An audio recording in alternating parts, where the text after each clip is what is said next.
Gilit ni Senador Robin Padilla na hindi niya itinakas mula sa Senado si Senator Bato de la Rosa.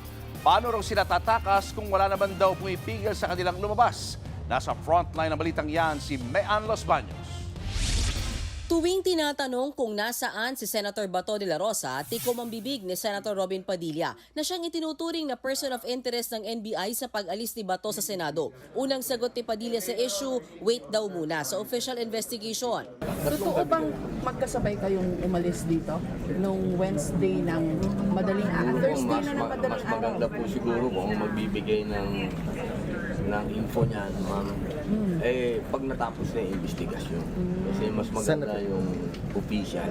Nang tanungin ulit siya kinabukasan, hintayin ulit. Pero kinumpirma na niyang kanya ang sasakyang lumabas sa Senado nung madaling araw ng Webes kung kailan sumibat si Bato.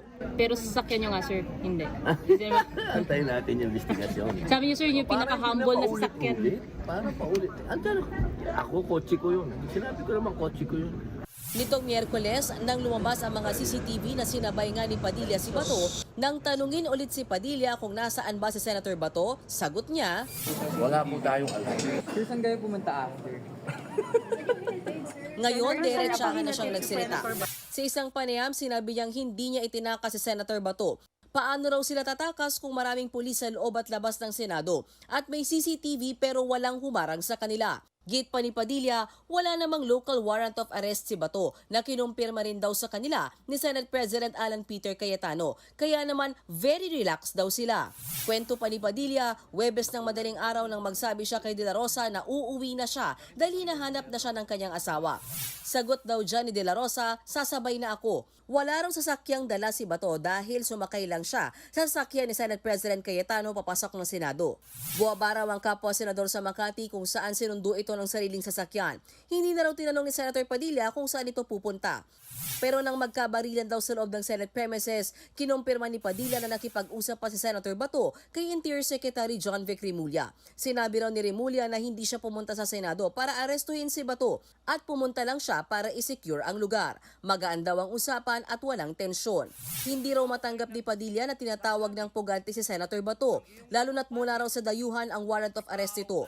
Pero kung si Padilla hindi matanggap para naman kay Senator Erwin Tulfo, dapat nang sumuko ang kapwa senador. Bakit daw ba natatakot si Bato? Kung ako, si Senator Bato de la Rosa, if I'm in his shoes, then I would just go to the authorities. I would present myself because I would defend myself, and I would say like, I have nothing to do with it. That's not true. Why don't just face the music, face the truth? I mean, why are you afraid? Para naman kay Senator Amy Marcos, temporary restraining order o TRO lang ang nadinay sa Korte Suprema. Hindi raw ito ang mismong pasya ng Korte patungkol sa validity ng ICC warrant of arrest. Hintayin na lang daw ang SC decision kaugnay ng merito nito. Pero una nang sinabi ng Malacanang na valid ang ICC warrant. Samantala si dating Senate President at dating Justice Secretary Franklin Drilon naman, pinuna ang gobyerno. Anya, simpleng arrest warrant lang nagtuturuan pa sino mag-i-implement. Giit niya, collective failure ito ng paumuno.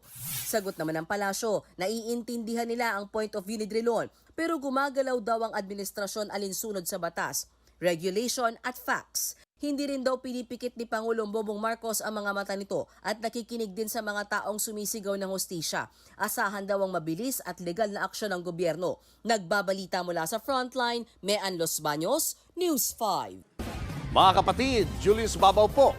Para sa komprehensibo at makabuluhang balitaan at talakayan, mag-follow at mag-subscribe na sa social media pages ng News 5.